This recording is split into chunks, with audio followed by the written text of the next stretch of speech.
जब मैं अपने हस्बैंड से डेली पूछा करती थी मेरा बच्चा कब आएगा, मेरा बच्चा किस हाल में है, कोई मुझे कुछ बता ही नहीं रहा था। वो सबसे बड़ी गलती थी जिसकी वजह से मिस्टी कभी भी इंडिपेंडेंटली खड़ी नहीं हो पाई, बैठ नहीं पाई, चल नहीं पाई। और करीब 10 साल मैं शायद सोई नहीं हूँ ठीक से, कि ऐसा लगता था कि मैं डिप्रेशन में जा रही हूँ। नींद की कमी मेरे ऊपर हावी हो रही है। जिस रात के 9:30 बजे मिष्टी को 1 मिनट के अंदर करीब 8 बार और 24 घंटे के अंदर करीब 50 से 60 बार फिट्स आए।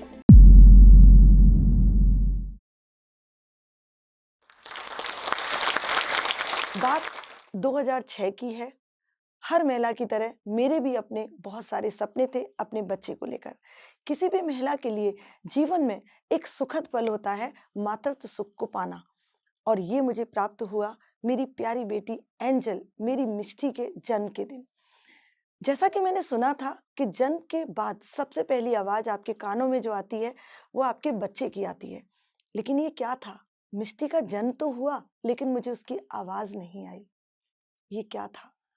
मेरे कान सुनने को तरस रहे थे, मेरे बच्चे की आवाज ही नहीं आ रही थी। करीब 2 से ढाई घंटे बाद मुझे पता चला कि मेरे बच्चे को कुछ स्पेशल केयर की ज़रूरत है, और उस वजह से उसे आगरा के किसी दूसरे हॉस्पिटल में शिफ्ट किया गया। 2 दिन बाद हॉस्पिटल से मेरा डिस्चार्ज हो गया और मैं घर चली गई। मैं खाली गोद घर पहुंची। एक पहली ऐसी माँ होगी जो बिना बच्चे के घर पहुंची है। वो पल बहुत ही अपने आप में दुखद था। लेकिन करीब 7 दिन बाद मुझे एहसास हुआ, जब मैं अपने हस्बैंड से डेली पूछा करती थी मेरा बच्चा कब आएगा, मेरा बच्चा किस हाल में है, कोई मुझे कुछ बता ही नहीं रहा था। मैंने एक दिन सुना मेरे हस्बैंड मेरी मदर इन लॉ को धीरे धीरे मिष्टी के बारे में दबी हुई आवाज में कुछ बता रहे थे। तब मुझे पहली बार पता चला कि मेरा बच्चा अभी तक रोया नहीं है, मेरे बच्चे की अभी तक आवाज नहीं आई है।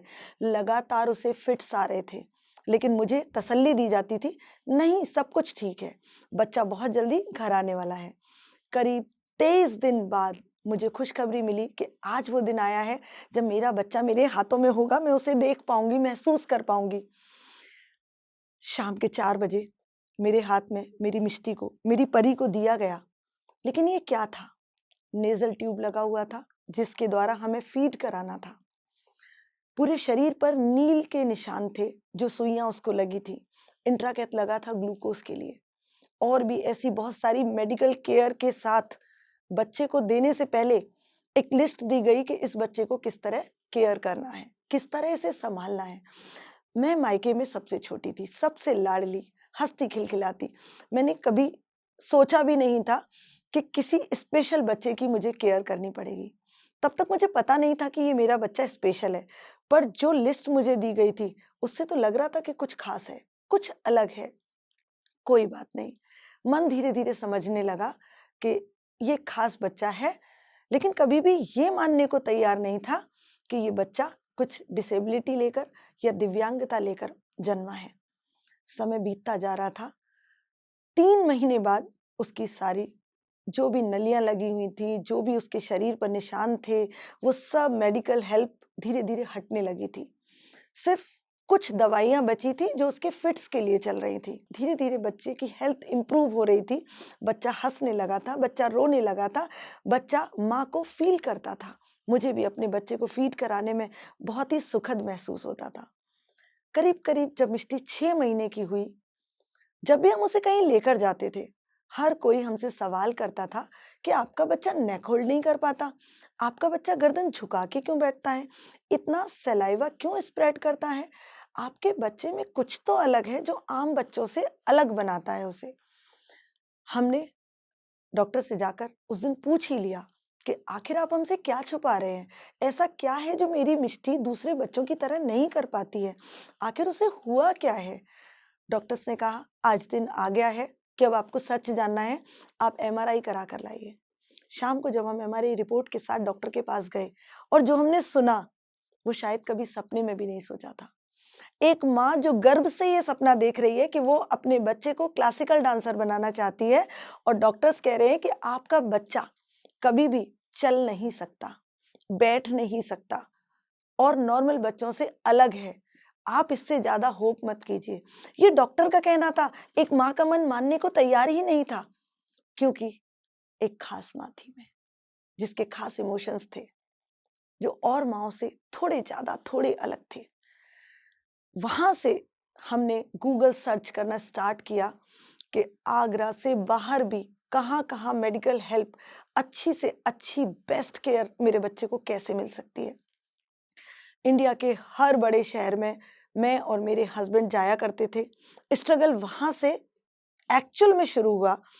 हमारे पास उस टाइम फोर व्हीलर भी नहीं हुआ करता था। मुझे आज भी याद है, ऑटो, बस, ट्रेन, इस तरह से हम मिष्टी को लेकर सफ़र करते थे। तब मिष्टी छोटी थी, वज़न उसका करीब 7 से 8 किलो था और तब तक ऐसे कोई डिसेबिलिटी दिखाई नहीं देती थी। हमने धीरे-धीरे उसको पहले 4 लोगों के ग्रुप से इंटरेक्शन कराया, फिर फैमिली गैदरिंग में लेकर जाते थे। धीरे-धीरे उसको उसकी आदत होने लगी। जब भी हम मिष्टी को लेकर आगरा से बाहर जाने लगे थे, तो सबसे बड़ा चैलेंज होता था रास्ते में उसको फ़ीड कराना, क्योंकि उसे फ़ीड करते-करते फिट्स आ जाते थे। उसको उसकी निजी क्रियाओं के लिए भी हमें सेपरेट प्लेस की ज़रूरत होती थी और कभी-कभी ट्रेन में, बस में बहुत एम्बैरेसिंग फ़ील होता था। क्योंकि आप माँ हैं, आपके लिए सब कुछ नेचुरल है क्योंकि वो आपका बच्चा है, लेकिन आजू-बाजू में जो लोग बैठे होते थे, उनके सामने वो सब चीज़ें करना बहुत मुश्किल होता था। डॉक्टर्स के अपॉइंटमेंट्स कई-कई दिन के बाद के मिलते थे। हम वेटिंग एरिया में बैठे रहते थे और डॉक्टर्स जो भगवान का रूप कहे जाते हैं, वहाँ पर भी हमें बहुत बार इतना अपमानजनक सहना पड़ा, इतना तिरस्कार फ़ील किया। मान लीजिए हमने कोई पाप किया हो, ये तो भगवान के भेजे हुए बच्चे थे।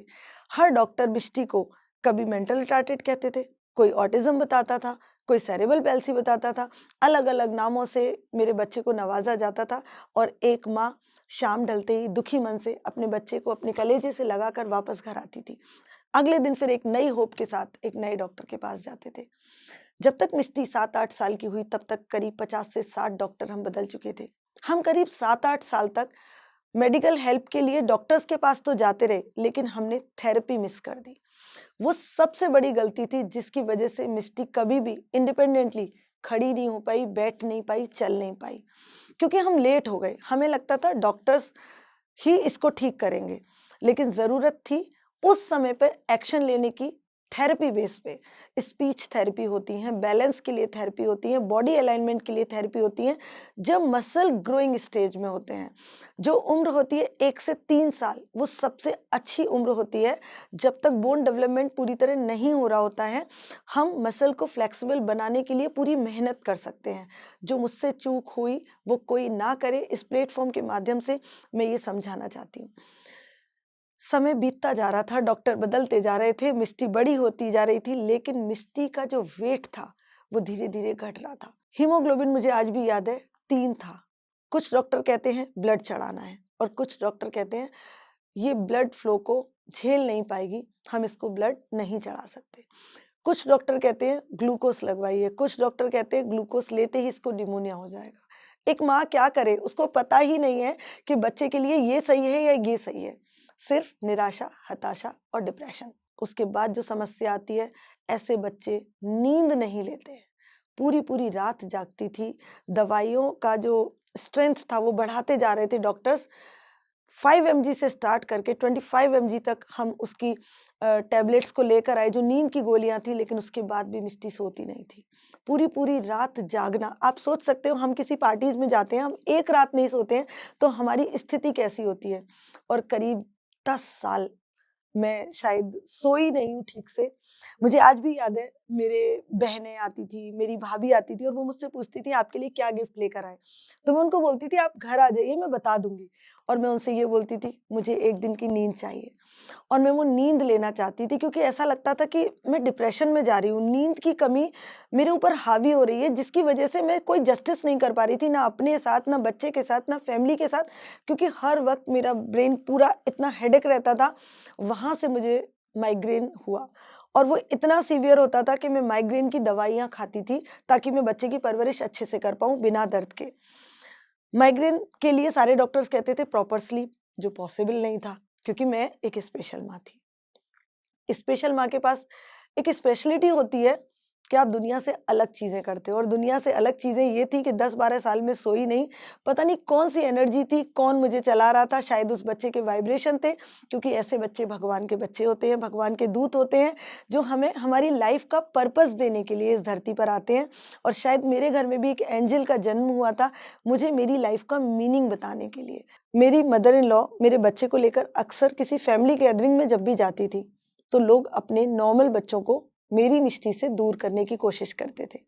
क्या एक छुआछूत की बीमारी है, या हमारे अंदर की गंदगी है जो हम समय समय पर बाहर परोसते रहते हैं? जब मुझे बहुत सारी बीमारियां हुई और मैं काफी डिप्रेशन में रही, तब मुझे मिले मेरे गुरुजी, जो हमारे फैमिली डॉक्टर थे। पहली बार उन्होंने जब मुझसे मेरी बेटी के बारे में पूछा, तो मेरे मुंह से वही निकला जो अब तक डॉक्टर्स सुनाते आ रहे थे, मंद बुद्धि बच्चा, मेंटली डिसेबल बच्चा। वहां पे मेरे गुरुजी ने मुझे पहली बार करेक्ट किया कि यदि आप ही अपने बच्चे को मंदबुद्धि या डिसेबल कहेंगे, तो समाज तो कहेगा। और वहां से मुझे एक सीख मिली कि आज से मेरा बच्चा एक स्पेशल चाइल्ड है। जो मेरे डॉक्टर थे, जब मेरी स्थिति सुनी, मेरी प्रॉब्लम्स सुनी, तो उन्होंने मुझे सजेस्ट किया कि मैं नेचुरल स्पिरिचुअल हीलिंग सीखूं, जिसको कहते हैं रेकी। जब मैंने रेकी सीखी, उसके बाद मैं अपनी मिष्टी पर रेकी थेरेपी जब अप्लाई करती थी, तो वो कितने भी सीवियर पेन में होती थी, वो शांत हो जाती थी। जो काम दवाइयों ने नहीं किया उसे सुलाने का, रेकी हीलिंग से मिष्टी सो जाती थी। मिष्टी से रिलेटेड चैलेंज धीरे धीरे कम तो हो रहे थे, लेकिन साथ में दूसरी परेशानियां ये भी थी कि मिष्टी फिजिकल लेवल पर वीक हो रही थी। मिष्टी काम तो हो रही थी, पर वीक हो रही थी। मेडिकल हेल्प हर तरीके से लगभग बंद हो चुकी थी। आखिरी बार सबसे बड़ा ड्रास्टिक ट्रॉमा जो मुझे मिला, वो तब मिला जब उसके जो डॉक्टर थे, मैं नाम नहीं लेना चाहूंगी इस प्लेटफॉर्म पर, जो उसका ट्रीटमेंट कर रहे थे, दिल्ली के एक फेमस डॉक्टर हैं जो मिष्टी को पिछले 3 साल से ट्रीट कर रहे थे। मैंने उन्हें किसी कारण से कॉल किया और उन्होंने मुझे एक जवाब दिया कि अब आप अपने बच्चे को किसी डॉक्टर के पास लेकर मत जाना, अपना समय, पैसा और डॉक्टर की एनर्जी को वेस्ट मत करना। ऐसा उन्होंने जानते हैं क्यों किया? क्योंकि वो जो मिष्टी को फिट्स के लिए दवाइयां दे रहे थे, जिससे शरीर के अंदर बहुत पित्त और वात का रेशो बिगड़ रहा था, शरीर में गर्मी बढ़ रही थी, जिससे मिष्टी को नोज से और माउथ से ब्लीडिंग होती थी। डॉक्टर का कहना था कि आप इसका फीड बढ़ाइए, आप इसको खाना अच्छा दीजिए, लेकिन मिष्टी को च्यू करने में, स्वेलो करने में दिक्कत होती थी। मिष्टी निगलना नहीं जानती थी। एक बार का मील जो सेमी लिक्विड होता था, उसको खिलाने में करीब 2 घंटे की मेहनत लगती थी, क्योंकि मिष्टी अनकॉन्शियस थी। वो सिर्फ मुंह में दूध या सेमी लिक्विड फूड रख के 15-15 मिनट बैठी रहती थी, हाथ पर लेटी रहती थी, लेकिन उसको स्वेलो करना नहीं आता था। मोस्ट ऑफ द टाइम खाना खिलाते खिलाते, क्योंकि ब्रीदिंग और निगलना दोनों साथ हो रहा था और उसको ब्रेन सिग्नल नहीं दे रहा था, जिसकी वजह से वो अक्सर वॉमिटिंग कर देती थी। तो जो नॉर्मल बच्चा 10 मिनट में फीड करता है, मिष्टी 2 घंटे में करती थी। और दिन में 5 से 6 बार जब हम उसे फीड करा रहे थे, तो करीब 10 से 12 घंटे एक स्पेशल बच्चे को फीड कराने में जाते हैं। दिन में 8 से 10 बार उसके कपड़े बदले जाते थे, तो लगभग दिन के 20 से 22 घंटे मिष्टी की केयर, और 2 घंटे में बचती थी पूरी फैमिली और पूरा संसार। तो लोगों की एक्सपेक्टेशन पे जब मैं खरी नहीं उतर रही थी, तो बहुत सारा इमोशनल लेवल पे डिस्टर्बेंस देखा, रिलेशनशिप में डिस्टर्बेंस देखा, सोसाइटी के लेवल पर।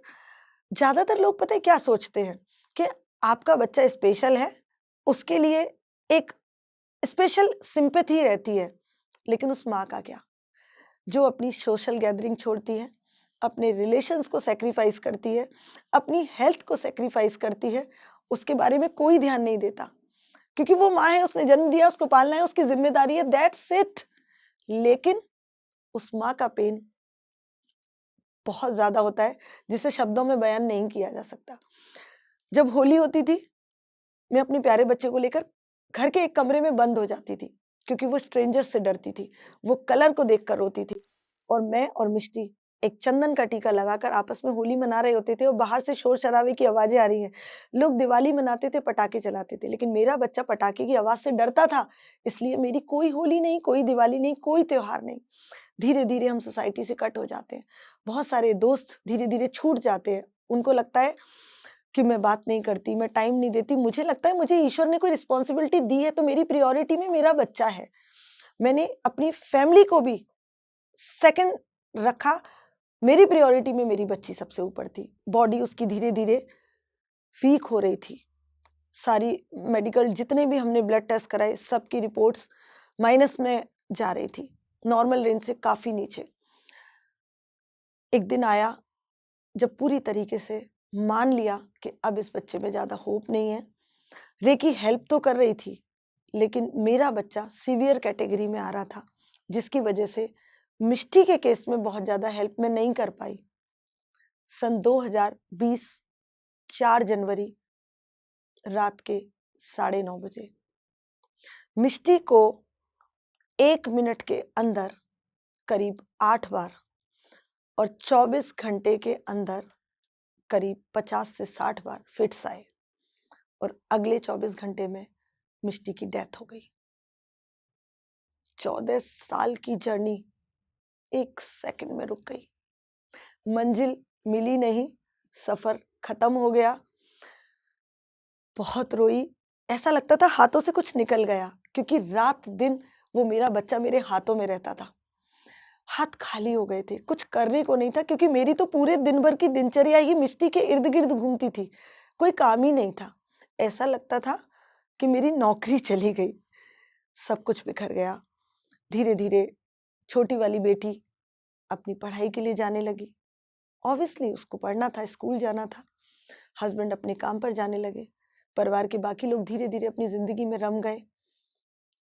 कुछ नहीं बदला तो माँ के भाव नहीं बदले, एक माँ का दिल नहीं बदला, बच्चे की यादें नहीं गई। मुझे बार बार ऐसा लगता था मिष्टी मुझे आवाज लगा रही है। वो जो आवाजें निकालती थी उसमें शब्द बेशक नहीं होते थे, पर माँ के लिए वो आवाजें ही एक लैंग्वेज का काम करती थी, क्योंकि पिछले 14 साल तक जो मिष्टी मेरे साथ थी, मैं उसकी हर साउंड को पहचानती थी कि वो भूख की साउंड कैसी है, अगर उसको कुछ पर्सनल केयर की ज़रूरत है तो साउंड कैसी है, उसको माँ का अटेंशन चाहिए तो कैसा साउंड है। मिष्टी की डेथ तो हो गई, दुनिया चलती रही, सब लोग अपने अपने कामों में बिजी हो गए। मैं और ज़्यादा डिप्रेशन में जाने लगी। तब मेरे जो गुरुजी हैं, जो डॉक्टर राजकुमार गुप्ता, जिनकी मैं अभी बात कर रही थी, उन्होंने बोला कि मिष्टी आपको लाइफ का एक पर्पस देकर गई है। आप अपने बच्चे के लिए नहीं कर पाए, कोई बात नहीं। ऐसे हजारों बच्चे नीडी हैं जिनको इस थेरेपी की ज़रूरत है, इस हीलिंग एनर्जी की ज़रूरत है, आपके हीलिंग हैंड की ज़रूरत है। आप एक सच्ची हीलर बन सकती हैं। आगे बढ़िए, मूव ऑन करिए, मिष्टी के नाम को मरने नहीं देना है। आज आगरा के अंदर हमारा एक योग संस्थान चलता है जो मेरी बेटी के नाम से है। उसकी डेथ के 15 दिन बाद मैंने एक घर के कमरे से शुरुआत की थी, मिष्टी योग साधना। आज आगरा में काफ़ी फेमस हमारा सेंटर है, जहाँ पर हम न सिर्फ योगा सिखाते हैं, हम वहाँ पर डिफरेंट हीलिंग मोडालिटी को यूज़ करते हैं। ऐसे बच्चे, उनकी मदर्स जो स्पेशल मदर्स हैं, और भी दूसरी माएँ, ताकि समाज में थोड़ा स्पिरिचुअल लेवल पर बदलाव आ सके। स्पेशल माँ होना कितना स्पेशल है, क्योंकि भगवान का चुनाव होते हैं आप। भगवान आपको चूज करते हैं एक किसी सोल वर्क के लिए। दुख है, एक्सेप्ट कीजिए। स्पेशल बच्चा है, एक्सेप्ट कीजिए। जब आपके अंदर एक्सेप्टेंस बढ़ जाएगी ना, उस दिन आपका सफ़र बहुत आसान हो जाएगा। ये सफ़र आसान करने के लिए आपको ऐसी किसी भी विद्या से, किसी भी ऐसी एक्टिविटी से जुड़ना बहुत ज़रूरी है, जहाँ पर आप अपनी सोल को एक मीनिंग देते हैं। तो मैं आप सभी को बोलूँगी कि अपनी भी केयर करना बहुत ज़रूरी है, क्योंकि जब आप स्वस्थ रहेंगे, जब आप पॉजिटिव रहेंगे, जब आप अपनी बॉडी और सोल में एक अलाइनमेंट रखेंगे, तभी आप अपने बच्चे को एक अच्छी परवरिश और एक अच्छी लाइफ दे पाएंगे। हरे Krishna. Hello everyone. I'm so happy that Josh Talks has brought this channel out where we can hear the stories of the incredible mothers and fathers of autistic children. I had somebody in my own family who was autistic. If you are the parent of a young child who has autism, please share your information with Josh Talks in the form below. This will help Josh Talks better understand the problems that you face and the content that needs to be created. Your information will be kept confidential. Only a few members of the team will have access to this data who will call you to have a short conversation with you.